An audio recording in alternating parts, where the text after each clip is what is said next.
बिस्मिल्लाहिर्रहमानिर्रहीम। लाखों करोड़ों दरूद नबी अकरम सल्लल्लाहु अलैहि वसल्लम पर और उनकी आल पर। आज वज़ीर-ए-आज़म इमरान खान ने ऑपोजिशन को इस्तीफों की मशरूत ऑफर दे दी।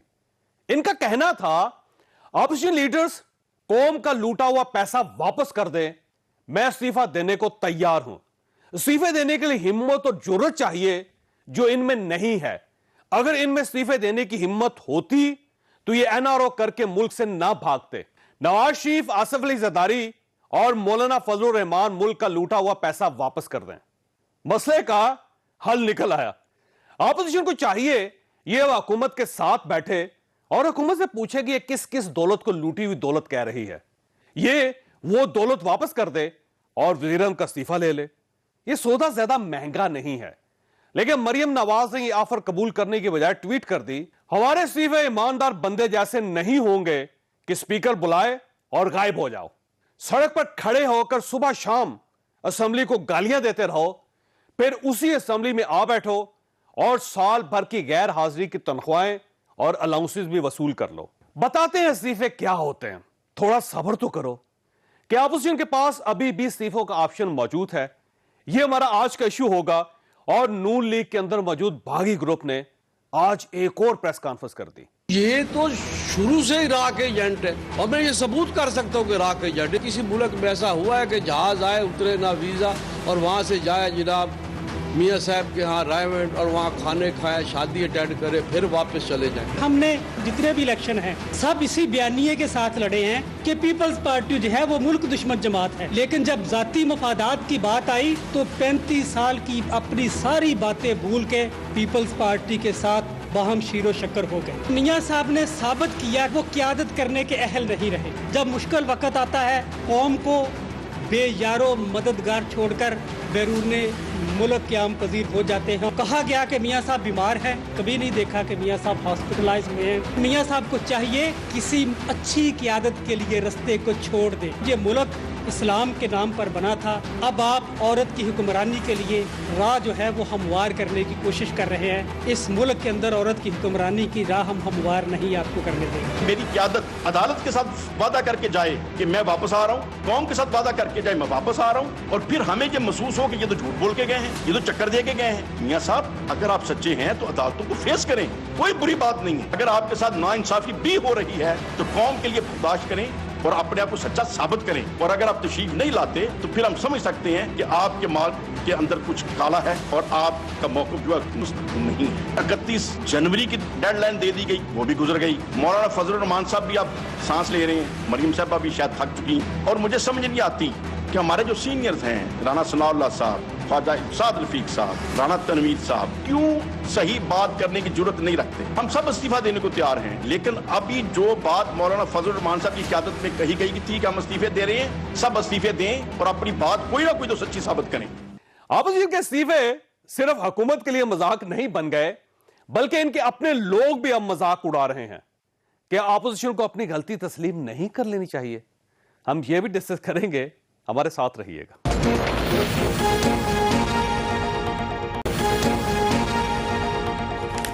प्रोग्राम में दोबारा खुश आमदीद। हमारे साथ तशरीफ रखते हैं उस्मान डार साहब, वज़ीर-ए-आज़म के मामले ख़ुसूसी हैं, पाकिस्तान तहरीक इंसाफ के साथ इनका ताल्लुक है।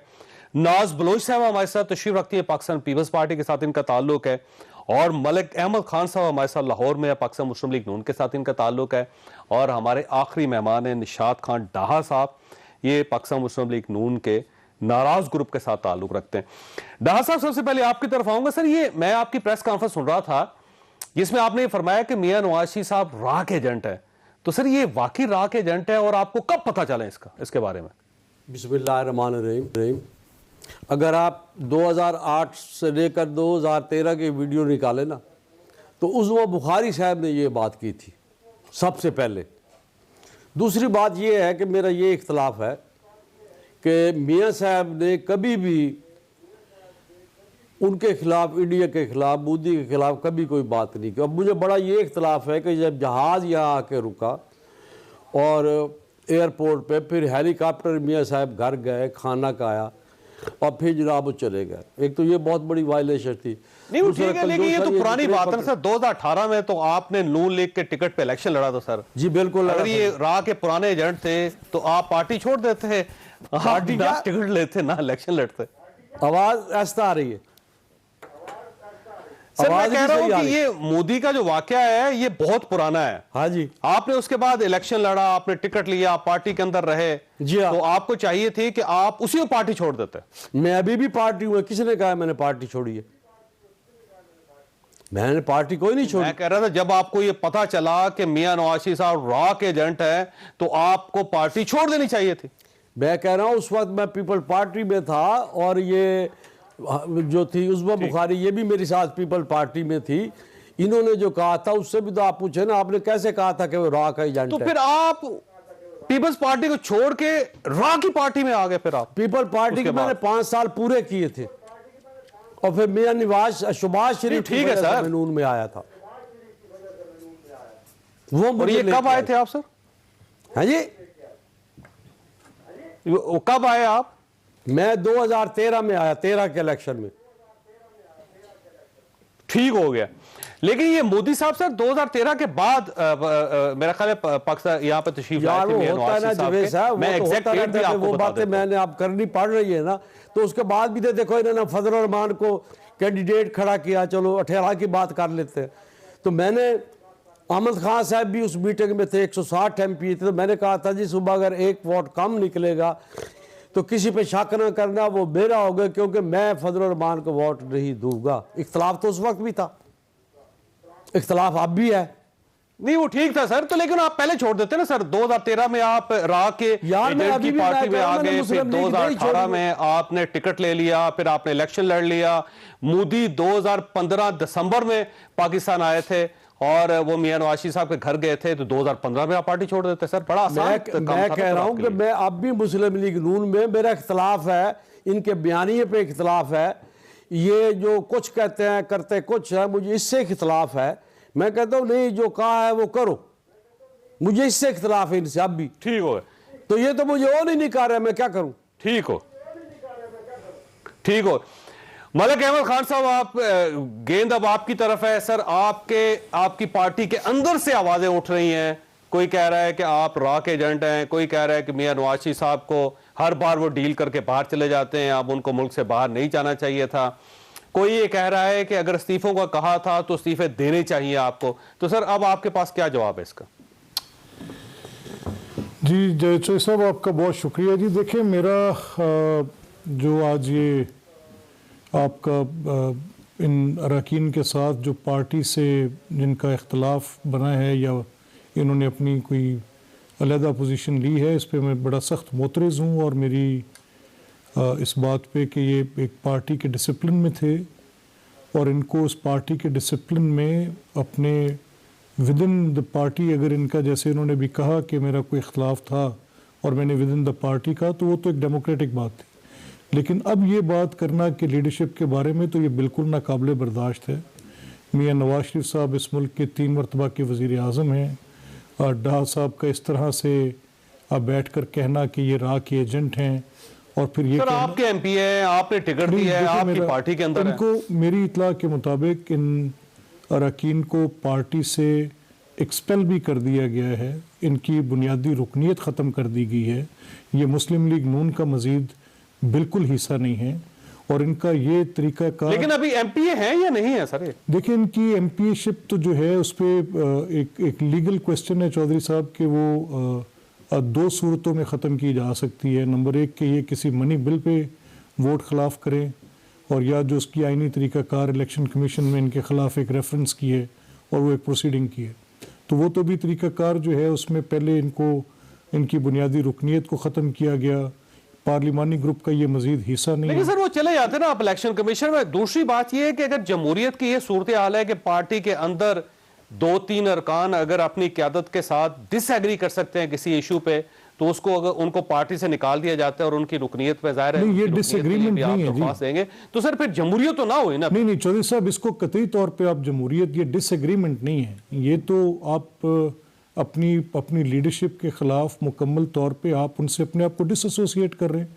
आपको हक है, आप चले जाएं, ठीक है, लेकिन असूली हक ये था आपका, आपको इस PMLN के हमारा ये दावा है कि ये जितने लोग वहाँ पे बात कर रहे थे, ये इनमें से कोई अपनी कॉन्स्टिट्यूंसी जीत नहीं सकता। जीतना दरकिनार ये अशरफ अंसारी साहब या जो इवन शरकपुरी साहब या जो और भी साहब इनके साथ वहाँ बैठे थे, ये अपनी कॉन्स्टिट्यूंसीज लूज कर। ठीक है सर, लेकिन एक सवाल ये भी है कि इस हद तक नौबत कैसे आ गई कि लोग डिसएग्री कर रहे हैं आपसे? इसका मतलब ये कि लोग ये चाहते थे कि मियां नवाज साहब यहां पे रहते, वो फेस करते, अगर उन्होंने इस्तीफों की बात की है तो उनको मुस्ताफी होना चाहिए था, उनको एक डील करके बाहर नहीं जाना चाहिए था। मेरी बात सुनिए, तो ये सारी चीजें सर लोगों की फीलिंग है ना। नहीं, देखिए मेरा ये तो कतई अभी एक ये पोजीशन ले रहे हैं, जब ये पहले गए जाके मिले तो पहला मौक़िफ़ इनका ये था, उसमें एक वो मौलाना थे जो अपना सियालकोट से थे, गालिबन नारोवाल से हैं, सियालकोट से हैं, तो उन्होंने आके ये पोजीशन ली कि जी मेरे DPO से काम थे, मेरे हल्के के तरक्याती काम थे, मैं इसलिए जाकर मिला। अब फिर बाद में आया जी कि हम इस बयानिए की बात पर, ये तो जिस नेम इट, ये इनका उस चमक का नतीजा है। आपका क्या ख्याल है कि क्यों ये सोच रहे हैं इस तरह, और इनकी थिंकिंग गलत है? 100%। देखें, ये एक जमात के रुकन थे, और अगर आज थोड़ा मुश्किल वक्त आया तो ये छोड़कर गए, तो कोई करैक्टर थोड़ी हुआ ये तो बिल्कुल इन्होंने गलत किया और इनको ऐसा करना नहीं चाहिए था।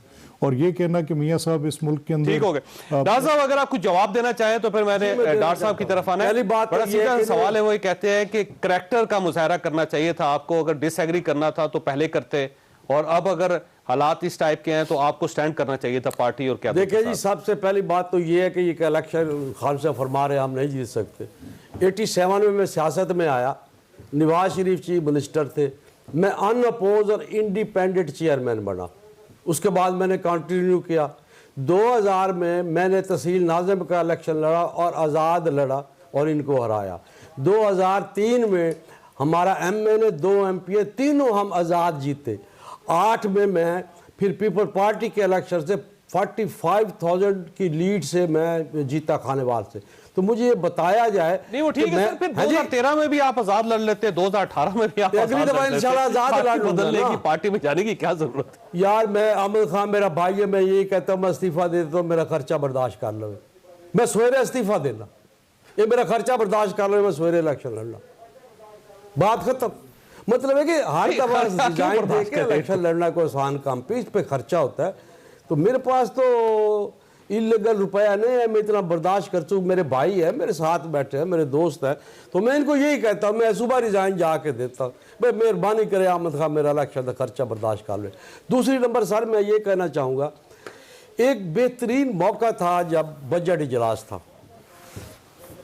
बजट इजलास में मैं सारा दिन बैठा रहा हूँ, आप कैमरे निकाल के देख लें, इन्होंने हाथ खड़े क्यों नहीं कराए, दूध का दूध पानी का पानी हो जाता। अब वो कह रहा है इमरान खान कि जी शो ऑफ हैंड करो, ये क्यों नहीं कराते, दूध का दूध पानी का पानी हो जाएगा, पता चल जाएगा। तो इन्होंने अगर हमें निकालने का ठहरा, ये रिज़ाइन, सारे मुझे कह रहे रिज़ाइन करो, ये मेरा भाई है, अमीर आदमी है जी, ये मेहरबानी करे मुझे खर्चा दे, सवेरे मेरे साथ आए, इसके सामने जाकर मैं रिज़ाइन देता हूँ। वो इलेक्शन, अच्छा आप ये फरमाइए आपका मुतालबा क्या है पाकिस्तान मुस्लिम लीग से, मियां नवाज शरीफ साहब से? सर मेरा आपका मुतालबा क्या है, कहना क्या चाहते हैं? मेरा मुतालबा है कि पाकिस्तान में आए, अगर लीडर बनना है तो इधर आके आप फेस करें। झूठ बोल के क्यों गए हैं कि मैं इलाज करवा के वापस आ जाऊंगा? मेरा मुतालबा ये है, लीडर का काम नहीं है झूठ बोलना।